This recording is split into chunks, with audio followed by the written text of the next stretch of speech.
done that yet. Welcome to everyone who is joining us on YouTube. I say again, welcome to everyone who's joining us on YouTube for our unnamed Wednesday morning class. We're so thrilled to be here with you. We are going to talk today about two wonderful, wonderful things. With Purim coming up, we decided last time to talk about the 5 Megillot, the 5 books of the Bible that are connected with holidays. We did 3 last week. Ecclesiastes, what were the other 2? We did Song of Songs, and what's the last one? Lamentations. Lamentations, thank you. And then today we'll do the more well-known ones, Ruth and Esther. And we'll talk about them in connection with the holiday, but we'll talk about them a lot about the books themselves and the characters within them.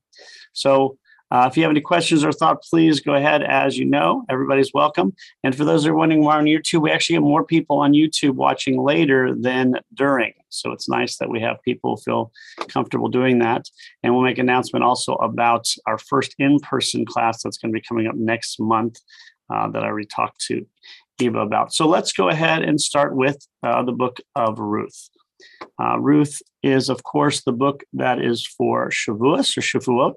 As mentioned before, it is tradition to read the Megillot during certain holidays, one particular holiday for each one, but it's not always done. I mean, it's still a tradition. It is a rule, but again, the 2 most famous books that are connected with holidays, number 2 would be, of course, Ruth, and a far distant, secretariat winning by how many lengths would be Purim and Esther, because the entire holiday is based upon the book, and Ruth, of course, doesn't have that same kind of connection. Now, Ruth is a book I think we're all familiar with. 4 chapters, has profound effect on Judaism, the symbolism, the beauty, the texture of the characters really make this a fan favorite, because it's really a book about good people doing good things. And there's really no villain in the book.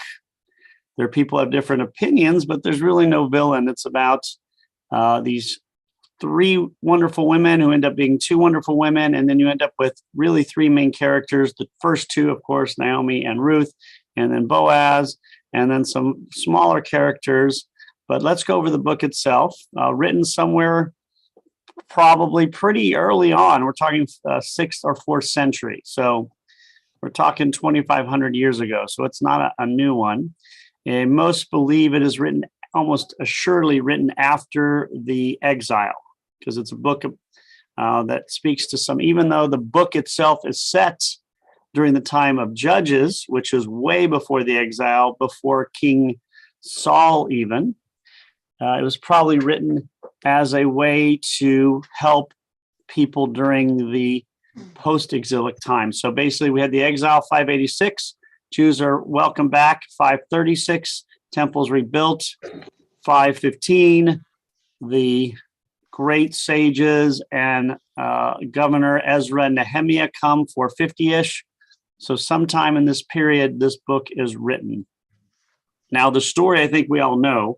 And if we don't, I'll go through some basically, and we'll talk a little bit more in depth. But there are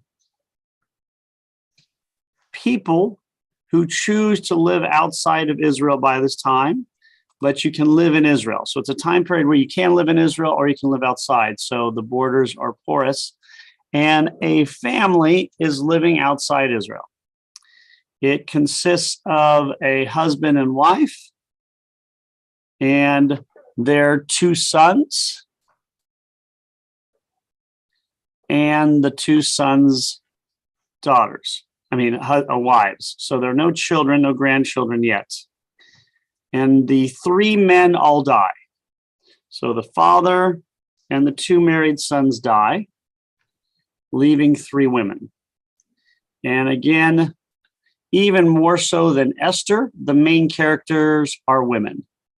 Because in Esther, you could say equally, well, it could be Haman, it could be the king, it certainly could be Mordecai, but here it is definitively Naomi and Ruth. And so Naomi and Ruth, along with the other wife, are still alive. And so what do? And so Naomi, who is the mother-in-law of these two women, tells them, stay, go back to your families. Orpha is the other one, or Pa, depending on how you pronounce it. And Ruth, go back to your families. You don't have children. You have no connection to me anymore. I am now a single woman without anything. So I'm going to go back to my home area and hopefully somebody will take care of me, because obviously at these time periods, might have been her husband's male relatives who would have inherited the property. And so, as we know, Orpah does the realistic thing, probably the more intelligent thing in some ways, and she goes back home and we don't hear of her. We barely even hear the names of the guys, by the way. They're mentioned once and that's it.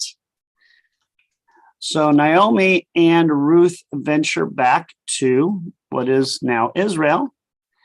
And of course, she says she's going to dedicate herself to being part of Naomi's people. So through marriage, they become Jewish. The word Jew will already be part of the vernacular, probably or possibly, because of marriage. But now that her husband's dead, she can go back to whatever religion or lifestyle she had before. But she says, I'm going to be with you. I'm basically going to stay Jewish. I'm going to go with you, even though I don't know what's going to happen. Entreat me not to leave you or return from following after you. For wherever you go, I will go. Wherever you lodge, I will lodge. Your people shall be my people, and your God, my God. Where you die, I will die, and there I will be buried. So the full Megillah, she's going all in. We don't know if she's bluffing or not, but she is all in, and she is going to see where this takes her. Is it divinely inspired? Possibly. It doesn't specifically say that, but she does mention God, which we'll see is a little different than. So they go back into Israel. Naomi is depressed, obviously. She has no grandchildren, no children, no husband. Life was not easy for a woman in these straits. And many people believe this book was written for that particular reason, to talk about the difficulty of women and the ways we need to take care of them in terms of single women who have lost their husbands and may not have any legal justification to property and otherwise things, or be forced to marry to receive them and marry people they may not want to marry. Because remember, this is a book about Naomi's ex-daughter-in-law marrying somebody she wants to marry, not being forced to marry somebody she doesn't to save the family, which is awesome, because it's a book about love and affection more than practicality and necessity as well. So she goes out into the field, because what do we also learn that is being actually done? The law about gleaning the fields, that the poor may get we read this in the Torah. It's a rule. However, what do we not usually see? We don't see the rule being enacted. This is a story about how this rule is practical. It's not one of these things that are on the books that are ignored. It is assumed that people will do it. And if it's not assumed, then Boaz is even nicer than he's portrayed, and he's portrayed as a pretty nice guy. He's a nice Jewish boy. He gets married late in life. I wonder, do I know anybody else like that? Got married late in life, nice Jewish boss. I can't think of anybody. Certainly not a nice Jewish boy. So she is out gleaning the fields, and Boaz sees her, and they basically fall for each other. They enter into a relationship in terms of getting to know each other. He falls in love. It's obvious he's an older guy. He may not be that good looking. We don't know. He doesn't seem to have a lot of confidence in his looks, even though he's a wealthy guy and he's well respected. He talks about how she's young and beautiful. Why would she want to date someone like me? So this is very strange, because never in the history of Judaism will another Jewish guy say the same thing. Never in the history of Judaism will a guy not be so confident with women and be a little bit nebbish And never in the history of Judaism will a guy be unsure about himself when asking out women. This is the only time in Jewish history. All the guys on here can attest to that. Our confidence, it's just, it's so strange to read a book like this from my perspective. Excuse me 1 second.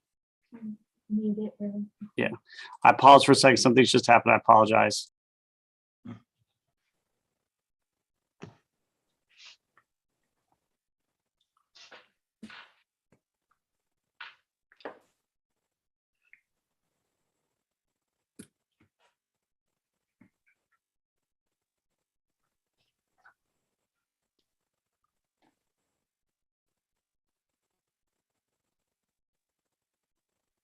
Doesn't sound good.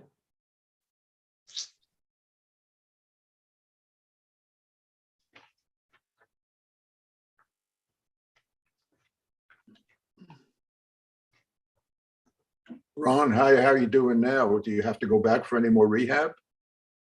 Well, I have occupational therapy. I apologize, everyone. We did have somebody just pass away, so we're just getting to it right now. So I'm so sorry. I may need to leave in a minute. It was a shocking one. So, but let's go a little. We'll go finish a little bit more. I apologize again. So, Boaz is this really nice guy, wants to marry her, but he wants to do it properly. And so, what does he do? He decides, and he's a clever guy. He's a clever bloke. He decides to have a meeting with everybody gathered. He invites everybody there because he wants, why does he invite everybody to the gates of the city? Because he wants everybody there so there will be no shenanigans. So people will see, not try and evade law. And if you have lots of witnesses, it makes a huge difference. And so he invites everybody there, and he announces that he wants to marry this woman. Now, the problem is, if somebody marries this woman, it should be a relative. So we now see the idea that a relative gets first dibs on a woman whose husband has died and has no children. The Levirate marriage, which we heard would be the brother, but of course the brothers died. Now we read can be a distant relative. So Boaz is a very distant relative, but he is not in line. He's probably fourth or fifth to be able to marry her legally. And if you marry her, guess what? You get all of the property, apparently, of her husband. So apparently her husband may have had some money. So there are some suitors who are interested in it, but he's doing this publicly. And why is he doing this publicly? Because he wants to make sure that people know that anybody who is going to have aspirations for this property, that they would have to marry Ruth. So in other words, you're going to have to marry Ruth if you want this property. And guess what? If you have children with Ruth, and she's a young woman, so obviously that would be assumed because the Levirate marriage dictates you have children with your new wife. Then you have say you have a son with Ruth. That creates a lot of complications because that son is the heir to all of her property. But then what else is he also the heir to? The new husband's property as well. So let's say I have 2 kids with my wife, and then I marry Ruth, and I have another kid. The kid I have with Ruth gets a third of my property and all of Ruth's property. Who is not going to be happy about this? The other 2 sons. My children and my wife are going to be furious. And guess what? Life is not going to be fun. So if Ruth's husband had been unbelievably wealthy and it would have not mattered because there was so much money, it'd be great.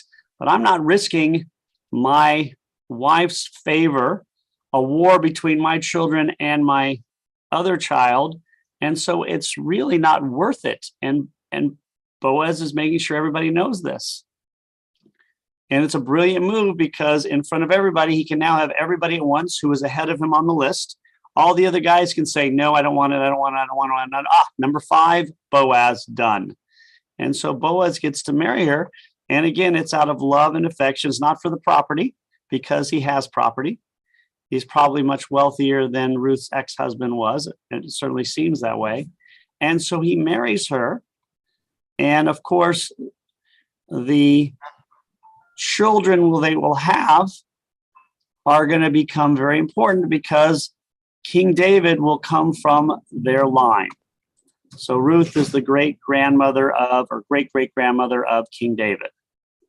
So the implications are very clear. This is a woman who converts to Judaism, and guess what? King David. Who is King David? The greatest king? The man whose descendant will be the Messiah is from the relationship between a woman who was a widow, a convert, and that is a really amazing thing to write because Judaism has been, of course, very centered on blood. And even though it's a woman in this period of time, it goes through the husband, the lines, it still is pretty remarkable because the story is not about Boaz at all. He would win the Oscar for Best Supporting Actor, even though there's no central, but it's about the relationship between Naomi and Ruth's dedication to Naomi. And so it is read for this holiday. I mean, it's weird, like Shavuos is not the holiday of interfaith marriage. It's not the holiday of levirate marriage. It's not the holiday of love. We do have a holiday of love, Tu B'Av, but it's a holiday that really speaks to the laws of Torah, speaks to the idea of the harvest, because it's a harvest festival. And it speaks to the idea of loyalty, love, devotion, and of the law being important, but the way the law is implemented probably even more important. And that's what we have here. So are there any thoughts or questions about Hannah? What's interesting is you can say Hannah or Hannah because it can be translated either way. Flossie, and you're on mutes. Flossie, you're still on mute, sorry. Are we off now? We are. Okay, thank you. You brought this up earlier, and I've always wanted to ask, when the second temple was it built the same as the first, or there were a lot of modifications?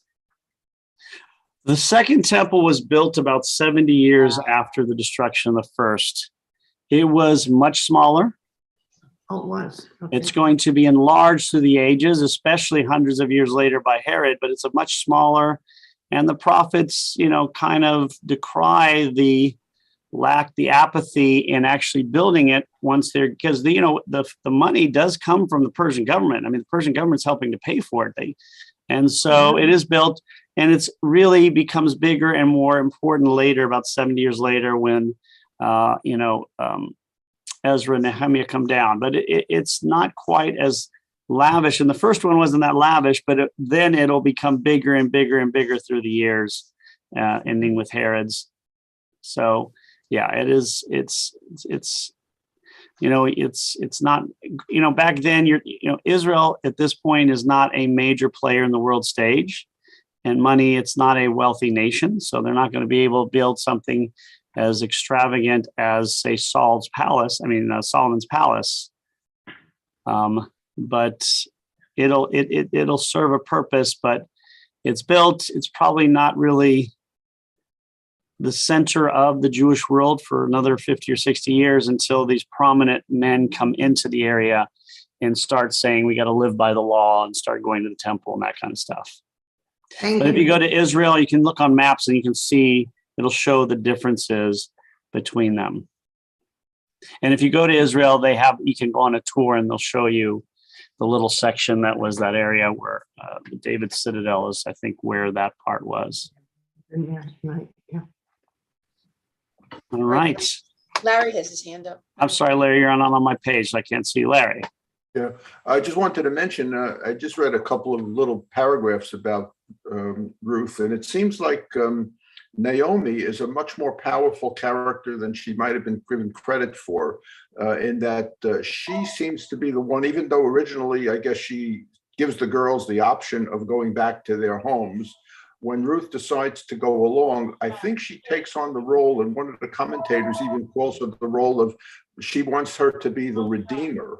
And being the redeemer means that she wants her to engage with Boaz, and she encourages Boaz, I guess, to she encourages Ruth rather to pursue Boaz, so that they can have this child with this kind of a premonition that the child will carry on the ancestry of her, of Naomi plus her dead husband and all of those things. So the character of Naomi seems to be a lot more important than I originally thought of when I, since it is the Book of Ruth.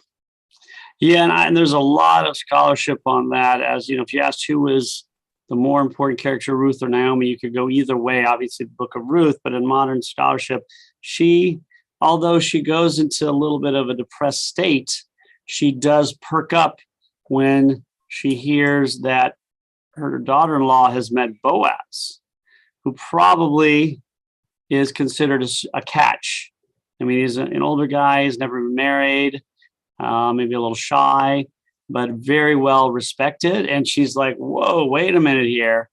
Ruth may not understand the magnitude of this match. She's an older guy, but Naomi realizes, wait a minute, maybe God is working here, and that my family will have, because remember, when Boaz and Ruth have a kid due to Levirate marriage, it is considered through the line of Ruth's original husband, which is Naomi, although the ages that kind of changed that a little bit. But still, from Naomi's perspective, this is her grandson.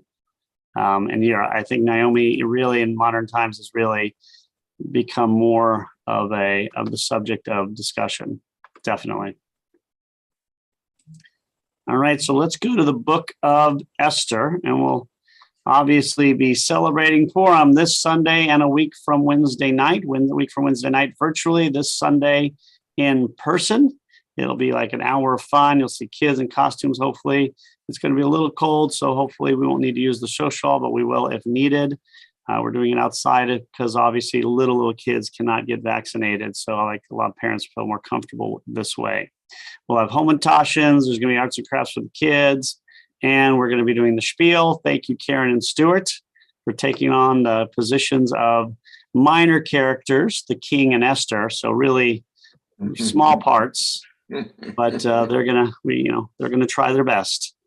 So the Book of Esther obviously is the most important book for any particular holiday, in that the entire holiday is based solely on this book. Although that may or may not be true, it simply seems that way.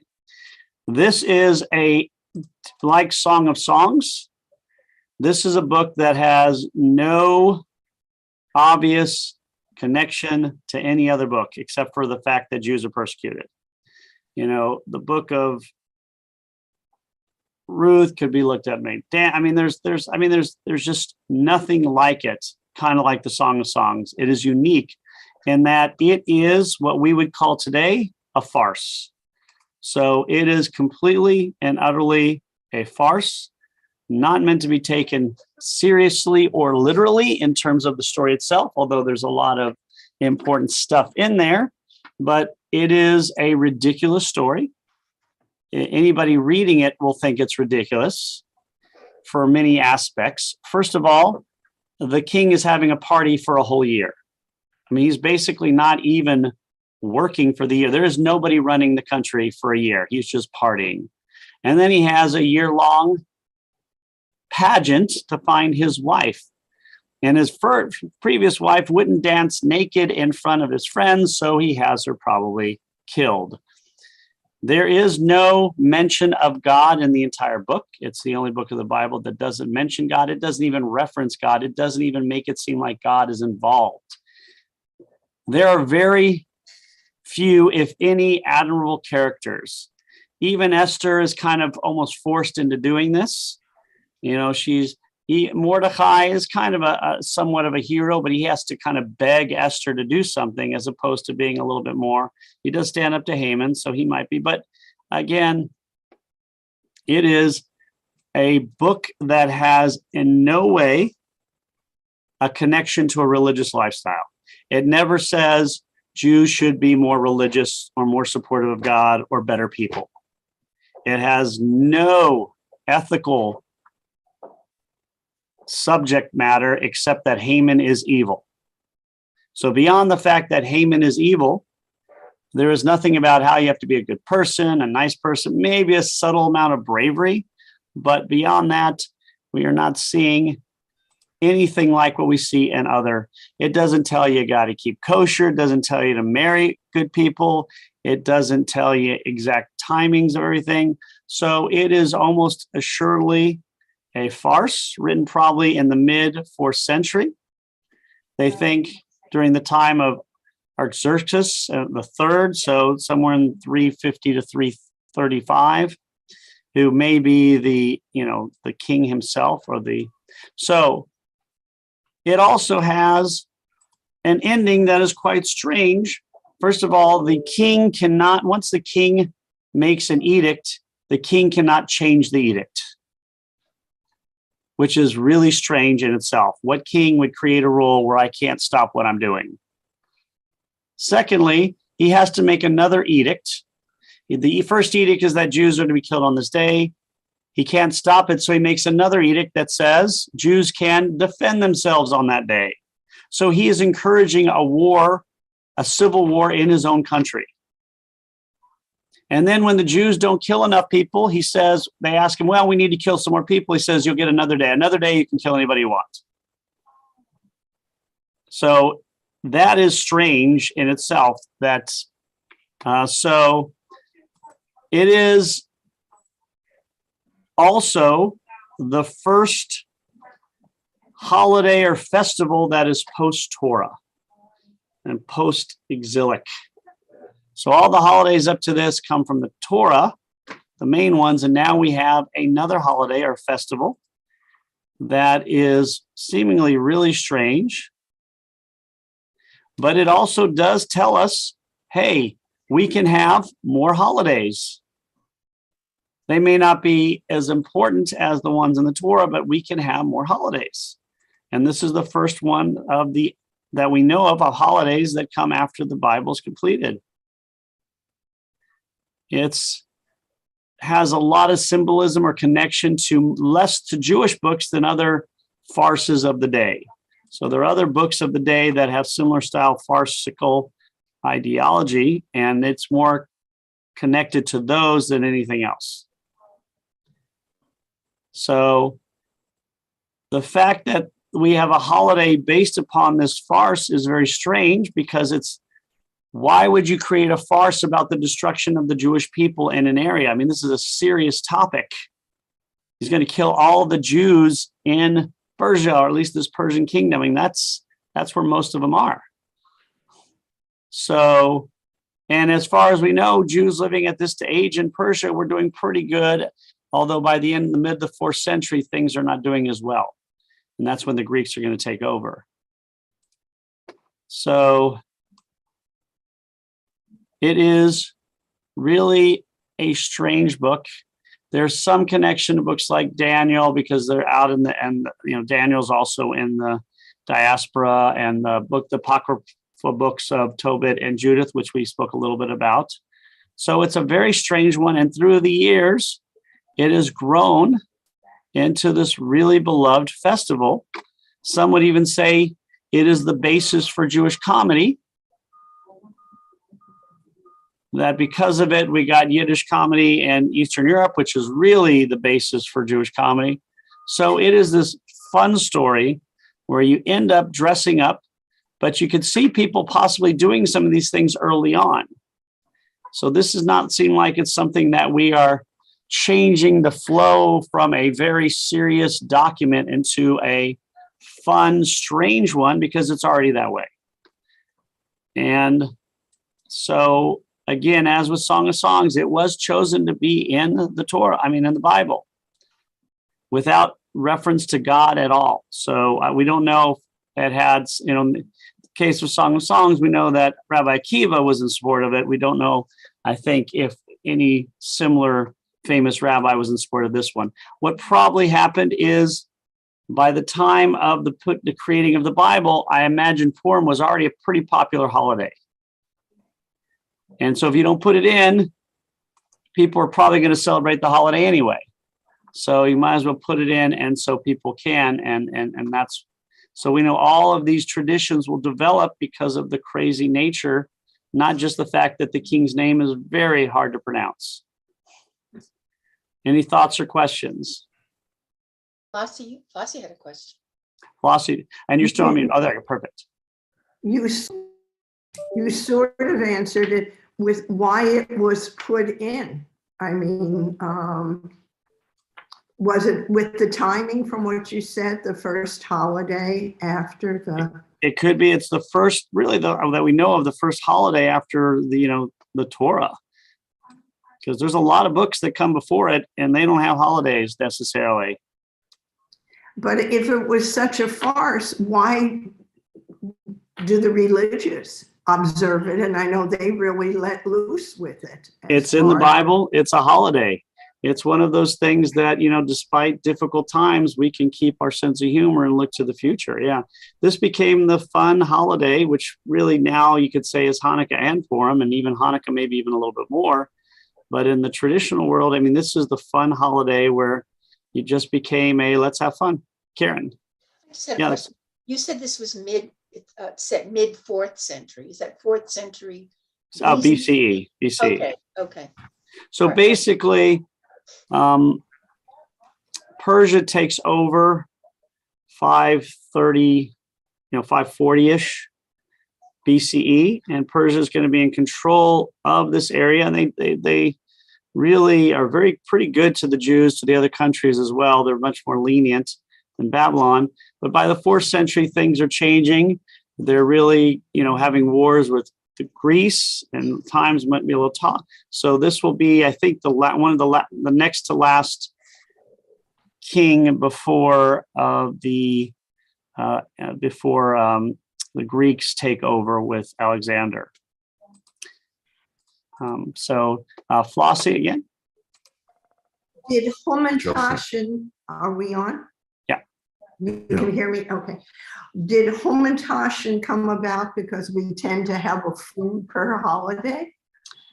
That I don't know. I don't remember when they came, if we even know where they came from originally. So that's a good question. It's definitely from that area. Let me see. We have to see. Somebody have to look up when the origin of the Hamantashen. I do not know. So does anybody know that? So I'm thinking, I'll look it up a bit. So I know probably Europe is probably, the same as, Europe is where everything else happens. But I don't know when. It says here, it appears to be in around 1500s in Europe. Okay. So that'd be something interesting to look up. So we'll go Michael and Larry. Okay. Why is there a fast day associated with Purim if it's, not about God, not about anything? And that is really interesting because, she fasts before she goes to see the king to ask this favor. Yeah. And so that is considered a fast day. It's a good point because he doesn't say it's a fast to God. It's more of a fast of, is it a fast to God? Is it a fast to get her courage? That's a really good question because it is one of the fast, it's not a full fast day, but it is one of the fast days. That's a good question, Larry. Yeah, this also is looked on as one of the books about how Jews are in diaspora. It's one of the first ideas of Jews being, strangers in a different land and how they are persecuted and how they can defend themselves. And some critics have said, yeah, it's working within the system, but if you can't work within the system, then probably you have to revolt, and take up arms. So it's got that other aspect as well of, how to live outside of your native country. But the thing that's puzzling to me is something that we mentioned a while back when we were talking about the Apocrypha a couple of weeks ago. And that is, when you look at the books in the Apocrypha now, apparently those books do mention God to a greater extent. And as a matter of fact, there's even one part where Ahasuerus says, yeah, he gave the second command for the Jews to defend themselves because he was touched by God. And it kind of gives the impression of a much more religious book. And I'm kind of wondering why, that might have been a more plausible kind of thing to put into the, why in the Apocrypha, why didn't they include that? Since, rather than everything else is just, without God, man is determining his own fate and things of that nature. Now, all of a sudden, this guy Jerome finds these other 5 or 6, parts of the story that talk about, God really intervened here. Yeah, again, when it comes to the Apocrypha or the Dead Sea Scrolls, you take those with a grain of salt. Those are more historical than religious. I mean, because one, the Apocrypha was not chosen, and two, the Dead Sea Scrolls, for as incredible a find it is, it was a library of what we would call today kind of strange, crazy people. I mean, there's people who went out in the deserts and ran around with sticks, we don't know, and were just crazy people who went off and said, we're going to go die off in the desert and not have children. And they just happened to have this library that was so, in terms of authority, we can't know for sure if they made any edits themselves or how accurate theirs was. So it was really important historically and archaeologically, but in terms of religion, it may not be as much because of that. And again, why the Apocrypha wasn't chosen, some books probably look like they should have been chosen more than others, but they weren't. If they didn't get in, they're not holy. And that's a very big distinction. And yes, there is, we have sections like Mordecai's Dream, which kind of just says a little different that he's actually in working for the king. It kind of, you basically have to choose this dream or the other one. You can't do both because they do not, they disconnect each other. But that's a good point. It's hard to know. Yeah. Stuart. I wonder if the inclusion of this book in Tanakh has a different kind of a message. Up to this point, everything has happened essentially by God doing it, either by God doing it directly or God giving a direct command for someone to act in a certain way. On the other hand, in Judaism, there is a real responsibility for people to act on their own, because the ultimate idea is for us to do what God wants and what is pleasing to God. Perhaps this book is one that starts to demonstrate the idea that you've got your own responsibility and you just can't ask for protection from God all the time and expect God to do it. You've got to try to do it first. And then if things aren't working out for you, it's reasonable to expect God to help you, but it's not reasonable to expect a God that only keeps doing for you, right? So that you have no responsibility for yourself. And that could certainly be it. I mean, we don't have a lot of books that are in the post-exilic time. And so that could certainly be it. And I agree. I think that may be a very important part of it. And we're going to unfinish with Larry. I apologize. I have to go get ready for this funeral I'm just finding out about. Larry, would you conclude? I apologize for ending early, but I wanted to get through this since Purim's next week. Oh, no, I'm sorry. You'd answered my question already. I answered the question. Yeah, my hand is down. Yeah, I'm sorry. I forgot to put it down. Answered the question. So just to let you guys... Before you leave, Rabbi, do you want to firm up the date you had mentioned in your email yesterday about yes. April 27th? Could we conclude that maybe? Yes, we are looking at April 27th or April 13th. I've had a little bit of both, probably more support for April 27th, but some for April 13th as well. So If anybody has a preference, let me know. Right now, it looks like April 27th is the one, but we haven't decided that yet. Okay. And the reason is not June, April 13th is Passover. So we're not going to in person because obviously, April 20th is Passover The 20th. because it's hard to get food together with everybody in a way that they feel comfortable. So just let me know. I think it's going to probably be April 27th. Reminder, tonight at 7, we can listen to Karen talk about Jewish immigration beautifully, I may add. This Sunday, of course, is Purim, and next Wednesday night will be our Purim programs. And we have a lot of stuff going on coming up. So if you have any questions, we got another movie coming up. We got a concert this Sunday as well at 3 p.m. This is the first month we have a lot of programming, probably since since the virus hit us. What kind of concert, Rabbi? It's a pianist At the temple? at the temple, part of the Jewish, the Federation, what do they call it? The festival month. So Arts and Cultural Get Festival. tickets? Huh? Do you have to get tickets or anything? I think you can get tickets at the door. But we should let Rabbi go. Yeah, I apologize, guys. All my best. Thanks again. As always, you're amazing. Sorry about ending early, No, but look forward to seeing Karen and Stuart. We're going to be awesome. All right. I'll see you guys later. Stay safe, everyone. Rabbi.